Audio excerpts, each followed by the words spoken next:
Vítajte v poslednej epizóde prvej série typov trikov a tutoriálov. Pomocou programu Adobe After Effects a Adobe Premiere Pro sa dnes pozrieme, ako nechať vo vzduchu zavesnúť veci a ukážeme si aj taký textík, tak sa pozrime na to.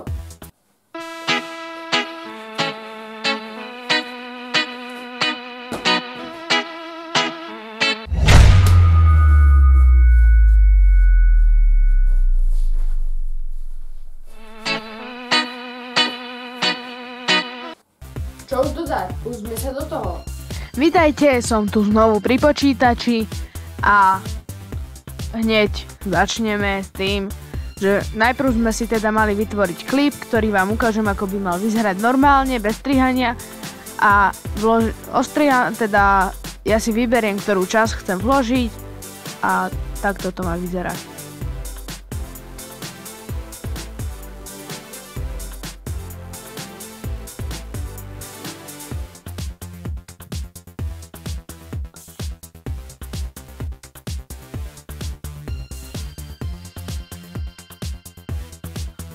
Takto si to zväčším a musíme nastaviť, kde ten vankúš je vo vzduchu. Jednu snímku orežeme to žiletkou, čiže C-čkom s klávesovou skratkou a druhá pozícia bude tam, kde mi akurát ruka spadla.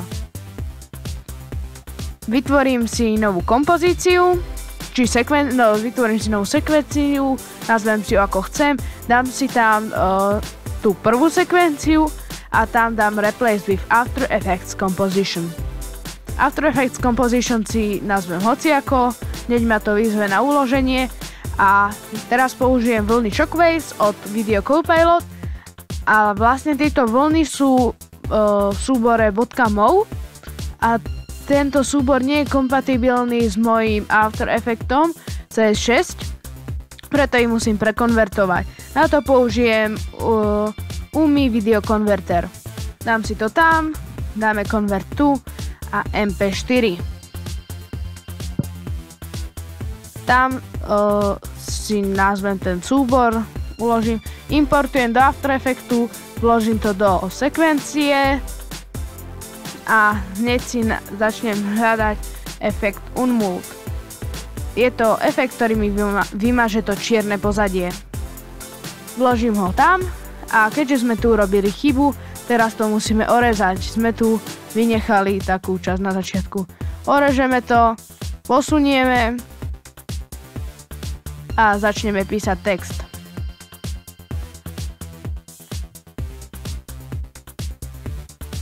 Zvolíme Masking tool a začneme vytvárať masku.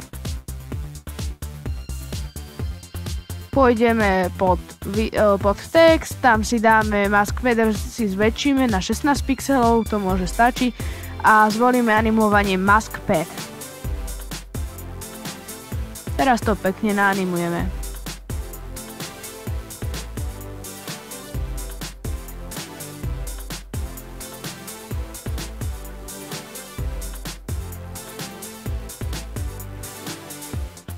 Dobre, tento krok už máme za sebou, teraz ale musíme nájsť odanimovanie, čo si vytvoríme takto.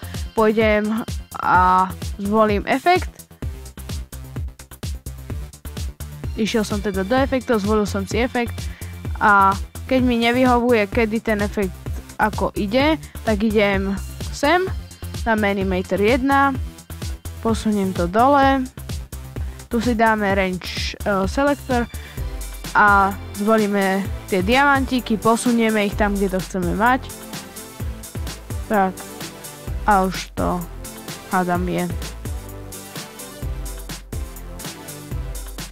No áno. A teraz tam ide to Shockwave. To si posunieme tam, kde vlastne ten vankúš zmizne. Ak chceme mať lepší efekt, dáme tam 2 Shockwavey a zväčším ho, trochu otočím a hneď ideme do Premiere Pro, tam si iba pridáme zvukové efekty. Vlastne sa nám tam okamžite dalo to, čo sme vyrobili v After Effecte a je to hotové. Už iba zvukovú stopu na pozadí.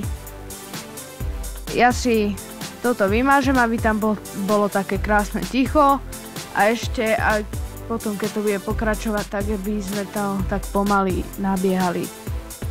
Ďakujeme, že ste si zase pozreli toto video. Ďakujeme za pozretie, napíšte dole do komentárov, píšte aj na náš mail, pozrite si našu web stránku djmovie.net, pozrite si aj ďalšie video a keďže je toto posledná epizóda prvej série, poďme si zopakovať, čo sme vám v prvej sérii priniesli. Ako prvé, čo sme vám priniesli, bola recenzia na Google Cardboard, ktorú si môžete pozrieť tu.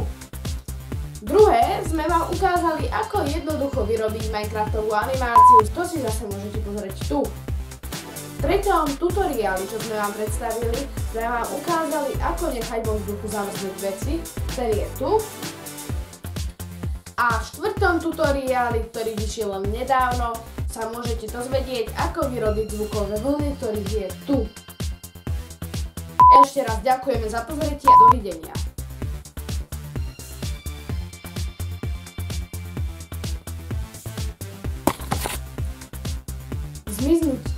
Elegantné zmiznutie veci pomocou programov kliknite na do komentárov a do djmovie. Poďme si zopakovať, čo v prvej série a dúfam, že sa vidíme v tretej sérii typov trikov a tutoriálov. Dovidenia.